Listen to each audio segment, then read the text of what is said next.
the Vegas trip was fun. It's always nice to be with your team during Thanksgiving, and it was an opportunity to take our kids somewhere that a lot of them haven't been, and they enjoyed the Strip for a night on Wednesday night, and then we got down to business on Thursday with practice. I thought that we played maybe a little bit tentative against LSU. I'm not sure. I told the coaches we may have over-prepared our team with so many days to get ready for them. I felt like we looked a little robotic against them and didn't play as aggressive as we had played in the past. But we did build a lead, and we just didn't do a very good job of hanging on to it, which we've addressed and talked about a lot in film and on the court.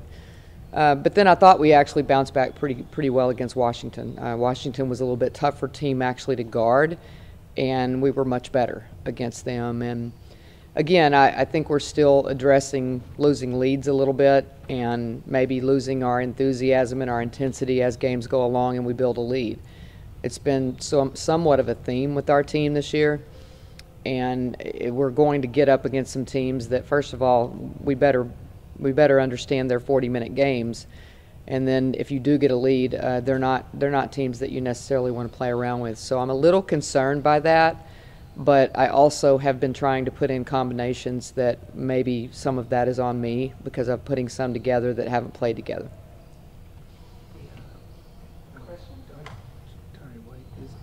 She improved as much as her numbers out there would suggest? Kind of hard to tell from the laptop streaming.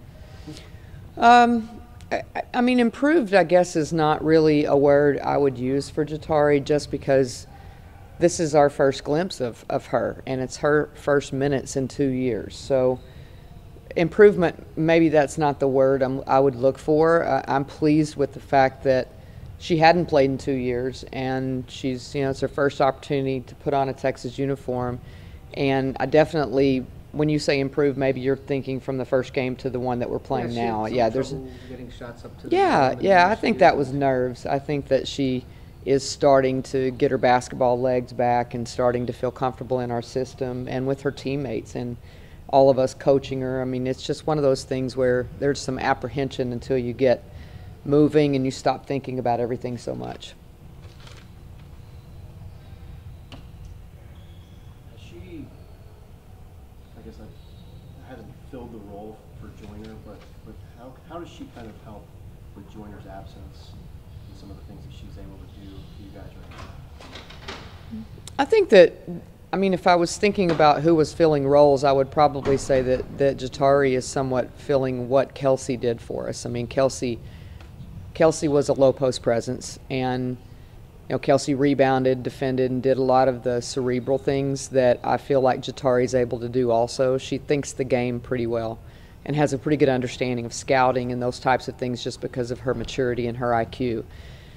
I mean, if I had to say who was filling roles right now are maybe somewhat surprising people, and it doesn't really surprise me because of her work ethic, but it's hard for me right now to not talk about Audrey also, just because her numbers may not show it, although she did have 10 rebounds against LSU. But people don't look at those things as much as coaches do, and her effort and the intangibles right now and the impact on the games that Audrey is having is twofold. I mean, with Jatari, I mean, you can't just talk about Jatari without talking about Audrey also. That help make up for the rebounds you lost from two players, really. Well, I think that we still don't know the answer to that quite yet, just because we've not played anyone with significant size yet. I mean, LSU had some size, and I thought, again, Audrey picked up the slack there, but we also didn't rebound well against LSU. So I'm still concerned. I think that we're going to see some really good post players against Louisiana Tech. They're very aggressive. They play defense very aggressively, which, quite honestly, no one has yet on us. And then we're going to go to Georgia on Sunday and see a very aggressive defensive team also with some size. So the next two games, I think, will give us a better vision of what kind of rebounding team we are. Did you recruit Jatari White before she decided she was going to go to South Carolina? Oh, yeah, Jatari made an official visit here. Oh, she did? Yeah, she made one in high school, and I've actually known her since she was about, I don't know, maybe 14. I was in Charlotte, which is where she's from, and so she frequently visited our gym. Her and her parents did. Why did you like her at the time? She was good. She was really good, and she came from a very winning culture at Providence Day in Charlotte. It's one of the most prestigious schools, and I think they've won. I mean, she could tell you how many state championships they've won in a row. I think they're in double digits now, and she won 4. So you're talking about a player that is pretty accustomed to the things that you have to do to win, and I knew that. I mean, I've known her for a long time.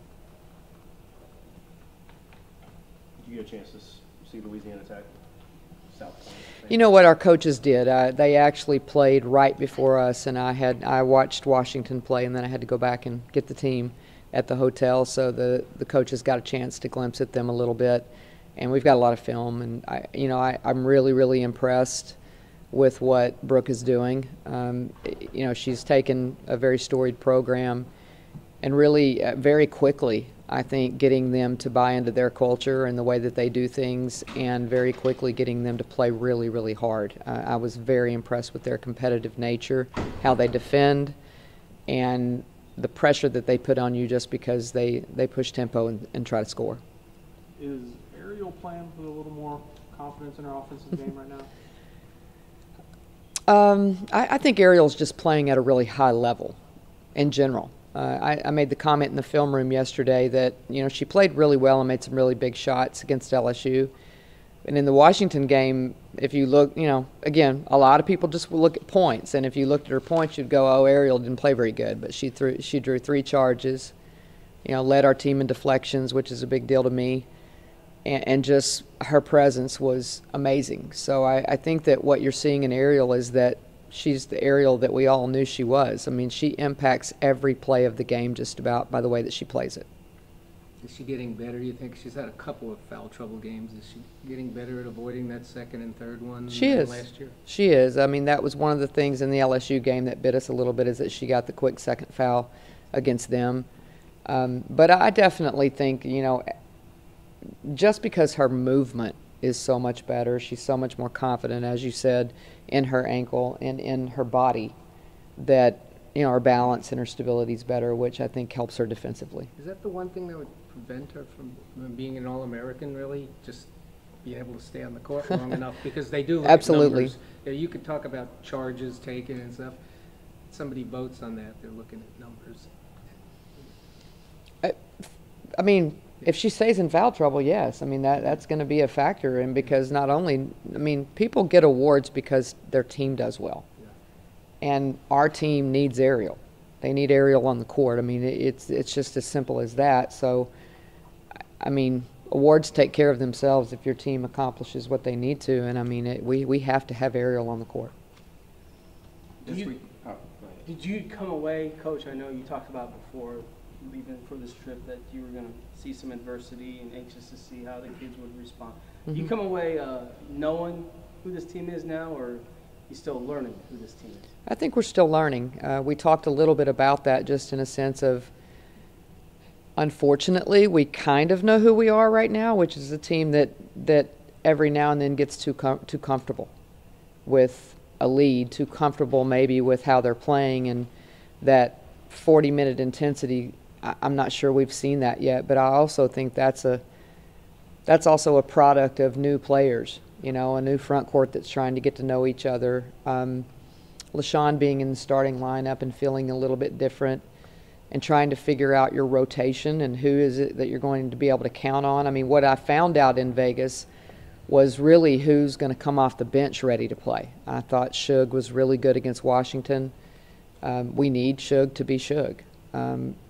Because we need a guard off the bench that can give us some energy.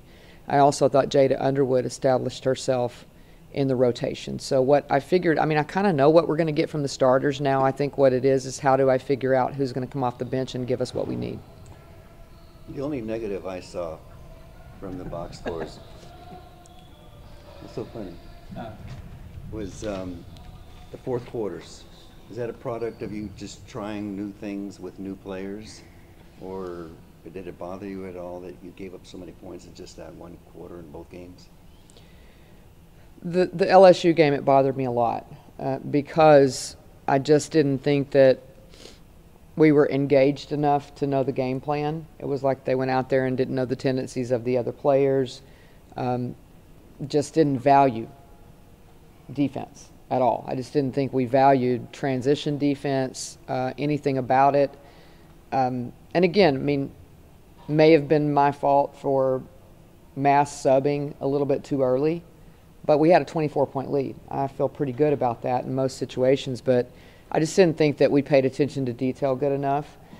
If you look at the Washington game, I mean, that's a team that's, I mean, they shoot a lot of threes, and eventually some of them are going to start to go in, and I thought that we did a great job holding down their attempts and their makes. But again, they're going to shoot a lot, and some of them started to go in. What happens with the young players when I do sub them in is they don't pay attention to the tendencies of the team. They're just playing. Like we're playing rec ball or something.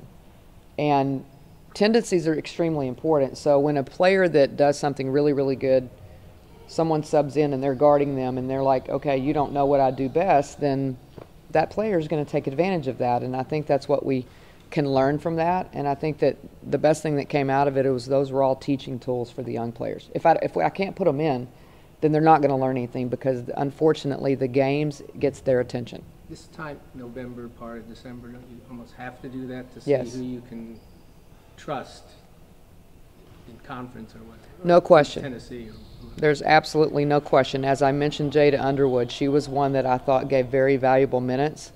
And when I went back and looked at the film, I mean, of course she made some mistakes like they always do. I mean, they all do that. But her attention to detail was pretty good, and her production was pretty good. So she's a player that I'm now looking at going, okay, I can trust her. I can trust some of her attention to detail when she goes in the game. You know, there may have been another player that went in and gave up 6-8 points in a row. I mean, I'm not sure about that situation right now. So that, yes, absolutely, there was some light shed on who I'm going to be able to depend on if Ariel were to get in foul trouble, Jatari gets in foul trouble. I mean, name it. One of those 5 or 6 that are playing significant minutes, there's a chance they're going to get in foul trouble, so who am I going to count on? Coach, can you learn that for these games against the Louisiana Tech, or is it going to come the road tests against Tennessee? Or Oh, we'll learn every game we play. I mean, we'll absolutely. These teams are good. I mean, everybody we have left is going to teach us something. I mean, there's not going to be one game. And Louisiana Tech is not a team that we're going to score 120 points on. They value defense, and they are very well coached. I mean, every game we play from this point forward, we will learn something about our team. When you played them on Thursday, you're celebrating the 40th anniversary of the Erwin Center. Just talk about the significance of the building. Oh gosh, it's an iconic building. I mean, it's one that I talk about all the time in a sense that, I mean, it's hard for me to think about it not being here someday, just because it is so iconic in the state of Texas. Not in so many ways. I mean, not only to the community where they have graduation and they have events that our whole entire Austin community, and quite honestly, the whole entire state attends, concerts. Again, graduations. I mean, there's every kid in just about in this community remembers graduation in some form or fashion, and kind of relates that to the Erwin Center. I mean, I have some great memories here. I mean, Big 12 championships, regional championships. I mean, it's a great place. It's a great venue, and I think about, probably when I think the most about the Erwin Center, other than the games that I've actually been a part of, I think about all the high school athletes that used to come here, and this was their dream to play in the Erwin Center and be in the state tournament. And it for so many years, every high school kid that you talk to or every high school coach you talk to, it was the road to Austin. It was the road to the Erwin Center, and I just think that meant a lot to the high school athletes and coaches that reside here in the state of Texas.